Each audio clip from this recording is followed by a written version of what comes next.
Isso vai mudar o jogo.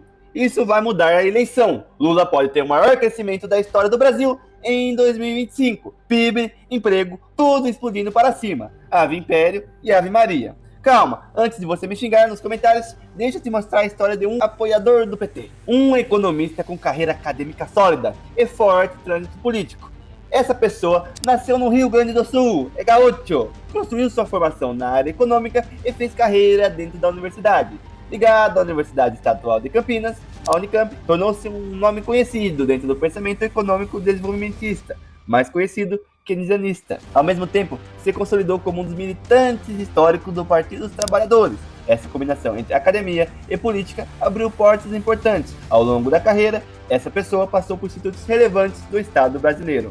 Também atuou em organizações diretamente ligadas ao PT e ao presidente Lula. Trabalhou no Instituto Lula e participou da formulação de ideias no entorno político do Partido Lulista. Em cargos anteriores, os ambientes por onde passou foram alvos de críticas internas e externas.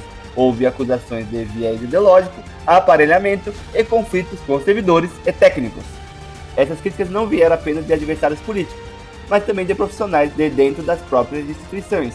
Na política eleitoral tentou se eleger 3 vezes, perdeu 2 para a Prefeitura de Campinas e 1 para deputado federal. Mas o ponto aqui não é a derrota eleitoral, o ponto é o histórico institucional. É justamente esse histórico que ajuda a entender o que está acontecendo agora, porque desde 2023, essa pessoa ocupa uma das posições mais sensíveis do Estado brasileiro. O nome dele é Márcio Forchner. E hoje ele preside o IBGE. Aí agora você deixa uma carinha preta e fala: até a imprensa internacional sabia que isso iria dar merda. Com esse histórico de atraso, o Márcio está fazendo uma gestão digna do PT. Começando em abril de 2024, foram trocados mapas de períodos geológicos com uma diferença de 700 milhões de anos. Pouca coisa. O material também afirmava que a distância entre os pontos extremos do Brasil seria de 43 mil quilômetros, quase 10 vezes mais do que o valor real. 100 mil cópias foram impressas, 36 mil já tinham sido distribuídas para a escola quando os erros foram descobertos. Esse tipo de erro não acontece quando você tem técnicos experientes no comando.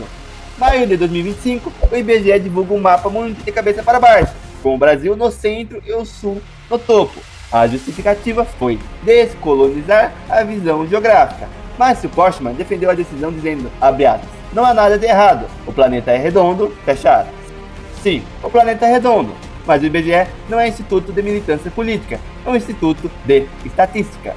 Aqui começam as brigas das pessoas técnicas com a gestão dele, e o começo das exonerações por retaliação. Alguns também saem por não apoiar a gestão dele, que dizem ser ideológica. Aqui começa o ponto mais grave. Rebeca Palles, 11 anos na coordenação de contas nacionais, por favor, lembrem desse nome mais tarde. Márcio Forchner exonerou Rebeca, coordenadora de contas nacionais, área responsável por calcular o PIB, após 11 anos no cargo, colocada no governo Dilma. Em solidariedade, 4 servidores sêniores deixam seus cargos. Cristiano Marques, vice-coordenador. Cláudia Dionísio, gerente das contas trimestrais. Amanda Tavares, gerente substituta. A equipe que fazia o cálculo do PIB está saindo em massa. Rebeca Palles havia assinado uma carta pública criticando a condução do IBGE, apontando viés autoritário, político e midiático. Aquele mapa sem prova disso. Nos bastidores, a leitura foi clara. Retaliação. Mais de 600 servidores assinaram a carta contra Forchner. Não são 1 ou 2 técnicos reclamando, são mais de 600 servidores, incluindo 125 gerentes e coordenadores, denunciando autoritarismo, falta de diálogo e exoneração sem justificativa. E tem mais, vocês lembram, em 2005, quando houve referendo sobre o desarmamento e a população votou contra? Pois é, votou contra, e o Lula, mesmo assim, agiu de forma contrária. E basicamente o que aconteceu no IBGE? A cúpula do IBGE foi toda contra o assunto, quase não foi discutido. E mesmo assim, o Forchner impôs a decisão, como um bom petista. É o de sempre. Faz o que quer, ignora o resto e as consequências a gente vê depois. Forchner criou a fundação privada chamada IBGE, com o objetivo de captar recursos externos, públicos e privados, para financiar pesquisas. Entre os servidores, a fundação passou a ser chamada de IBGE Paralelo. Por que isso? Fundações. Então, uma autarquia como o IBGE é difícil para caramba você mexer no dinheiro. Tem que ter licitação, transparência e uma porrada de burocracia. Mesmo com isso, às vezes cai no jornal, exemplo, o Correio, que começou a falir na gestão Lula, mesmo os indicados do país sabendo que as coisas não vão bem, o que eles fazem para evitar isso? eles criam uma fundação. O pessoal não enche tanto o saco, não aparece tanto e ainda tem mais liberdade. A situação ficou tão feia no IBGE+, ex-Cachada, que começou acusações de corrupção e demais problemas. Além disso, pode tirar a autonomia do IBGE, vai entrar dinheiro de fora que pode exigir algo. Mas se você viu esse vídeo até aqui, você vê que é impossível esse cara ser imparcial. Gente do PT é sempre extremamente imparcial e honesto. A situação do IBGE foi grave, senhores. Tão grave que o governo Lula, sim, o próprio Lula, teve que fazer alguma coisa. E todo mundo sabe que para o Lula fazer algo contra a corrupção, a pressão pública e política deve ter sido bíblica.